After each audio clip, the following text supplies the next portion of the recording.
Sir, this amendment relating to Clause 8 is most important and it affords us yet another opportunity to explain to the government and to all those friends who do not still see eye to eye with us that Clause 8 is perhaps the blackest clause in the bill. We have made it very clear, Mr. Deputy Chairman, that we have very many clauses in this bill to support.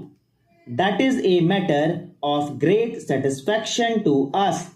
Now, sir, whatever the government may be saying, whatever the Prime Minister may be theorizing, whatever new discoveries may be made by him with regard to the proposition of linguistic states, and whatever accusations may be made against the other parties of breaking the unity of India, the fact remains that the States Reorganization Bill, as we have it before us, recognize in practice the reorganization of India largely on the basis of language.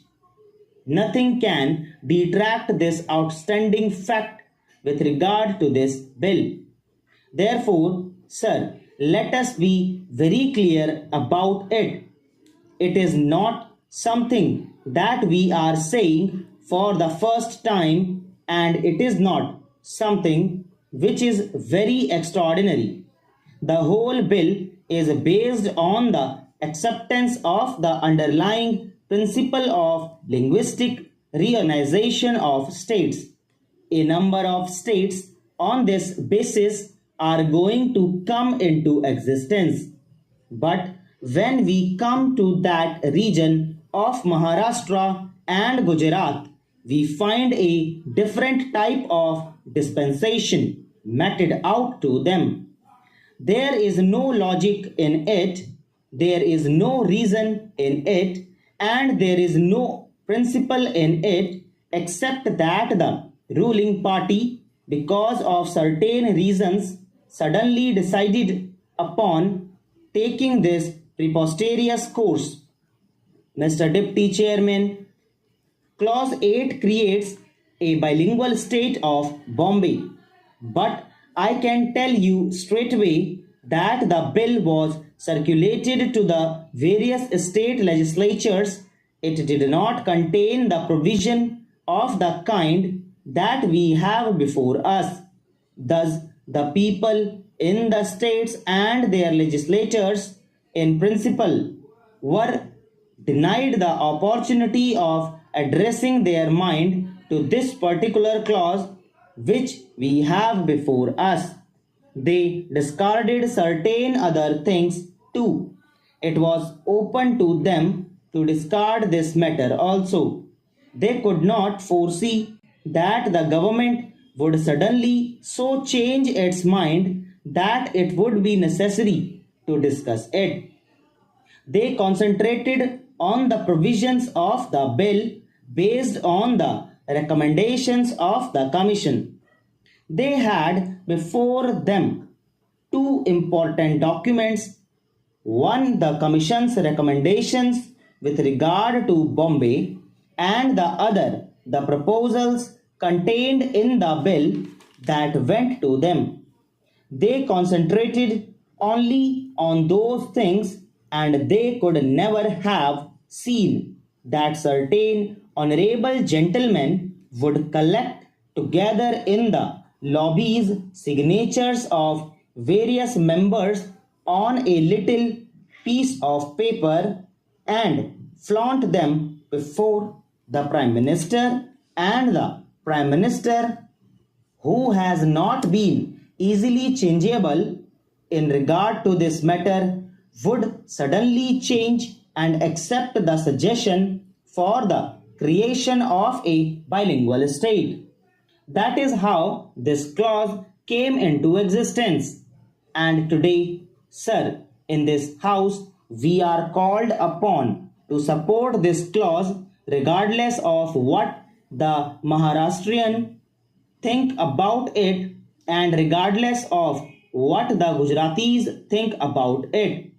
Mr. Deputy Chairman, it pains us when we hear the Honorable Minister talking in one breath with regard to Himachal Pradesh and other states about the people's will, and yet when it comes to the question of Gujarat, that right is denied to it.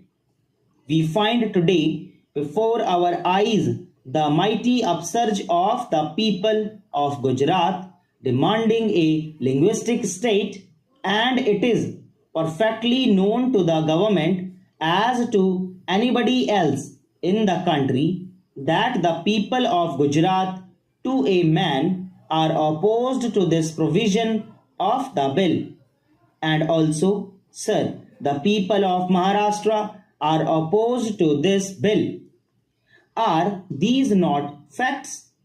Can you explain why you are ignoring them? I found grave silence on the part of the Home Minister when he spoke in reply to the debate. He had nothing to say about the situation obtaining in Gujarat except to express his feelings for Shri Morarji Bhai Desai. All of us have got feelings for him, but greater are the people of Gujarat. I should have thought it that the tumultuous development which is shocking Gujarat to its very depth would have stirred the conscience of the honorable ministers. They should have told us as to what is this thing that is happening there. They should have told the House why they are ignoring the feelings that are coming from Gujarat that this particular provision has got to be amended. They did nothing of the kind, they remained silent. Mr. Deputy Chairman, in the course of the debate, you know that I tried to find out as to how the government's mind was reacting to the developments in Gujarat. Honorable members of the Terry benches thought that silence was golden in this case. How? Is this the way for a responsible government to function? Is this the way to establish the authority of democracy? Is this the way to present to the parliament, to the people, this question? I should have thought that honorable ministers would give the best of thoughts to the developments in Gujarat even at this late hour and see whether that situation could be met. We wished certain changes in the bill which would be acceptable to the people of Gujarat. A dogmatism has taken possession of them. Once they have decided that a bilingual state should come, they decided that it shall remain. I tell you that you are swimming against currents. You are fighting against the forces of history. Mr. Deputy Chairman, we were surprised to hear the Honorable Home Minister talking about the unanimous verdict of the Lok Sabha. It is true that when the bill was put to vote finally, there was not a single dissenting voice. How could there be? Because there are many provisions in the bill. दोस्तों इसी के साथ आज की तीनों टिप्पणी